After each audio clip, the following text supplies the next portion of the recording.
Hello viewers, my name is Dr. Hadiza Osuji, African Whistle Magazine, and I am excited because today we have the Commissioner, New York City Mayor's Office of Immigrant Affairs, no other than Manuel Castro, the man for the people, I might say.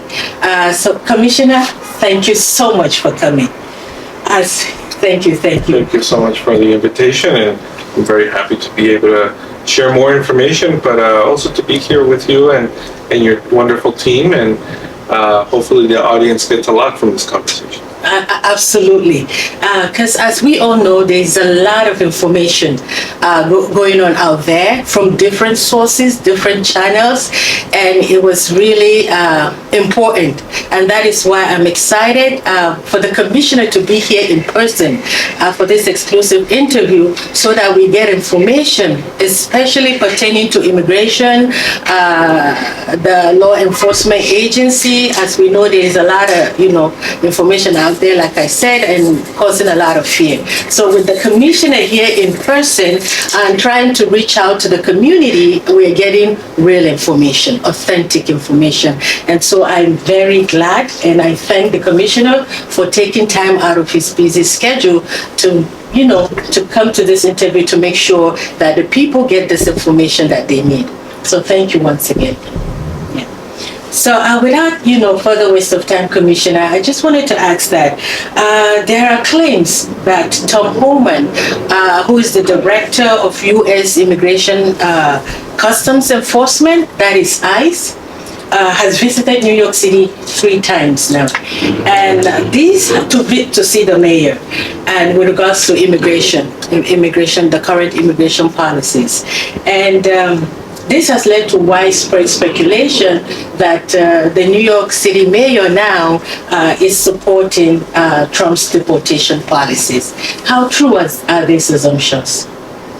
Well, I understand that there's a lot of assumptions, there's a lot of debate, a lot of information, both on social media and perhaps that people engage with in traditional media as well. And I always say this is part of a democracy. We need to have open conversations. People need to share their views and proposals. But in my role, it's very important that people have the right information. I don't engage in the debate so that people don't get confused. That's because right. What I talk about, people are paying attention. And I want to make sure that when I speak, whether it's to media or my public events, they're getting reliable information. And people know me from many years as a community organizer. I led a community organization. And now I continue to do this in my role in government. So in recent months, I have been saying that it's important to know that despite the debate and despite what they're hearing, nothing has changed with our sanctuary laws. And that's important because people are making assumptions that they have changed because of what they hear in the news or because of the read of meetings and the debates. But nothing has changed. The same laws are in place that were months ago, years ago. The same sanctuary laws that protect the information of our community members, that tell us city employees not to ask for immigration status, to serve people regardless of when they arrive in the country, regardless of their immigration legal status, and especially the most vulnerable. And so I want to make sure that your viewers, your readers, understand that nothing has changed. And if anything changes, I will be the first one to let you know what has changed and what has not changed. Now, let me address something very important too. Regardless of who is in the office at the federal level, New York City has to maintain a relationship. We cannot exist on our own. Cities, by definition, and this is true everywhere in the world, depend on state governments and on federal governments. You have to be in some form of relationship and conversation. That does not mean that we're going to automatically change anything or that our laws are easily changed. In fact, the only way that our sanctuary laws can change is through legislation, which is done by the city council. And that's very important. If you know your city council member, you can also reach out to your city council member and talk to them about your concerns, right? That's right. But as of now, nothing has changed, even though conversations need to happen, both at the state level and at the federal level, because we don't exist on our own. You're going to hear a lot about how the changes at the federal level impact at the local level. Not just with respect to immigration, but also funding, right? Because we get a lot of funding from the federal level. The question is, are we going to continue to get funding or not? How are the programs changing or not? Those are the questions that us in city government, we're asking, and we're working through. And this happens whenever there's a change in federal government. But yes, the mayor has met with Tahonen and others, just like he meets with people at the state level, because that's our job, to be able to meet with people and discuss our priorities. We hear their priorities. And in a democracy, we have to be able to work together and also debate together whenever we need to. Sounds good. Glad to hear that, the laws have not changed, at least on the local level. Yeah. But at the federal level, are there any changes, and does that affect, the immigration policy on the local level then? Yeah, I mean, the people have seen, on the news, and a lot of what I think concerns people is what they hear in the news, they see on the news, the headlines. And the fact is that every federal administration, every president that comes in has their own priorities. They have their own ways of structuring their government. That's right. And they choose what to highlight. And people have seen an increased number of non-local law enforcement, meaning not our NYPD or local law enforcement, but other law enforcement executing immigration enforcement in not just New York City, but in other cities across the country. Yes. And I think that's what people are worried about. They're worried about, whether they can, go to the grocery store, go to the hospital, or, go to the school. And let me tell you, no city in the United States can guarantee that they can fully protect someone from being detained or deported. No city can do that, because as the federal government has stated, and this federal administration said, they're going to pursue civil immigration enforcement, whether the cities support them or not. Which is why you see, immigration agents and other federal agents, looking for people, and not just in New York City, but elsewhere. But what's important to know is that whether you're undocumented, whether you are a legal permanent resident or have TPS, you have rights in this country. In fact, you have constitutional rights in this country. And that's important because people get confused. Some people think that because you're undocumented, you have no rights. That's not the truth. If you go to our website, in our city government, you're going to find information about your rights. Okay. Both about what you're entitled to here in the city, but also at the federal level, because you have constitutional rights. The same rights that a citizen would have constitutionally, but you need to understand those, right? To know how to exercise them and use them. And that's what we do at our office. We empower our immigrant communities with that right, with that information. But yes, I also don't want to minimize what people are seeing on TV and what people are hearing from others. And if you have concerns about your risk, right, of losing your legal status, of maybe being detained, maybe being deported or separated from your family, it's best to consult with an immigration lawyer, trusted immigration lawyer or someone that can give you, trusted information and can assess your situation. You can find many well-trusted community, lawyers in neighborhoods, but you can also call our office. Call our immigration legal hotline, which I'm going to share with you for your readers and audience.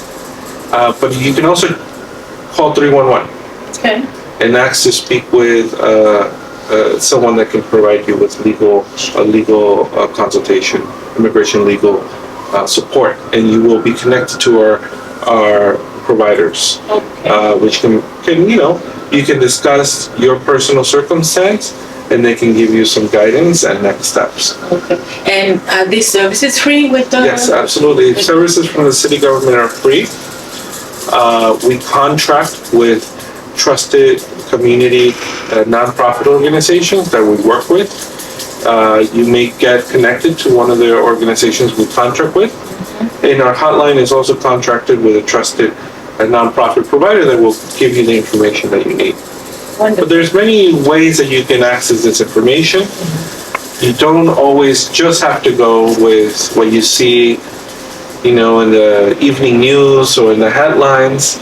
You have to continue to, try and find reliable and trusted information, because sometimes this is where confusion occurs. You see a headline and you make assumptions.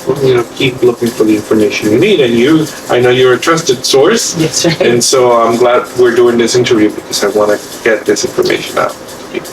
That's right. And talking about trusted sources, and how is your office working with community-based organizations, such as AICC, that are grassroots organization, and to make sure that this information and, the immigrant community knowing about their rights, gets, directly to them. Aside from, of course, visiting your website that has a ton of, all of this information. Yeah. Absolutely. We work very closely with a lot of community organizations. It's a big city. In fact, we're the largest city in the country, as you know, which means we also have the largest immigrant community in the country. That's right. But not only that, more languages are spoken in New York City than any other city in the country. In fact, I just learned this. We are the city with the most languages spoken than any city in history. Over 700 languages are spoken here in New York City. So we do a lot of work to get this information to as many people as possible. But it's hard. And it's, we're competing with traditional, news, whether you see it on TV, on radio, on print.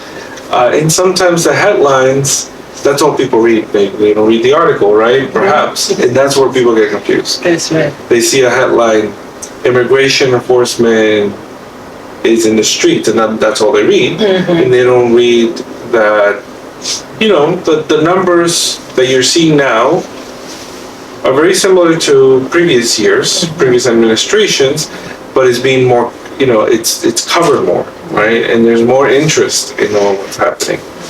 But that's why I ask your readers and the audiences to really be informed, right? And look for different sources, and also be critical, right? Is this source trusted, right?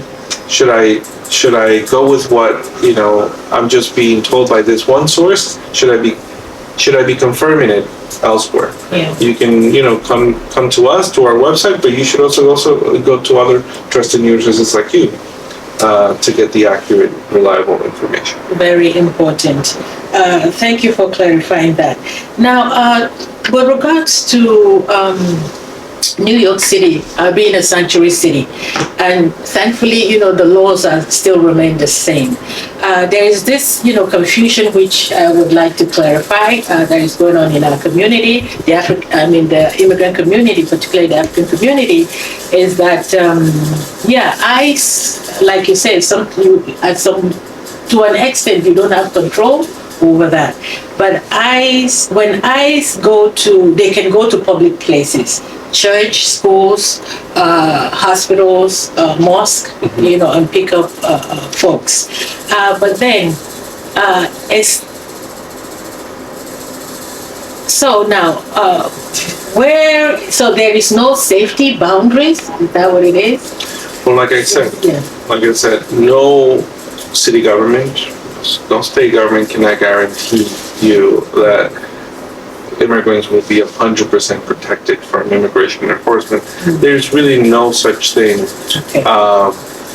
And I say this because I know people are looking for guarantees. They're looking for places they can be 100% safe. But the fact is that the federal government has the power to enforce immigration laws. Okay.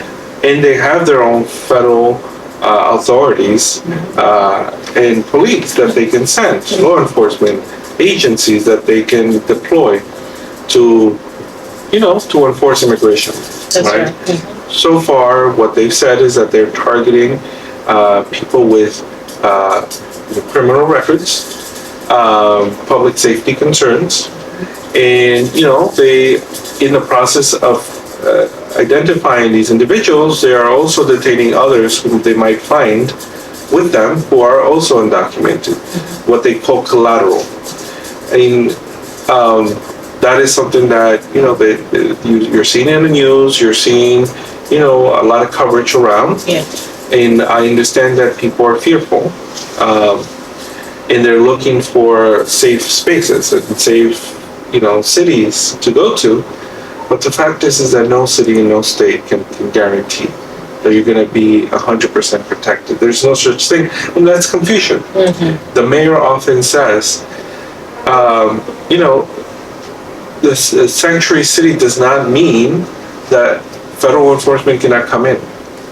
Being a sanctuary city does not mean that we're going to shield you from that, right? In fact, there's federal laws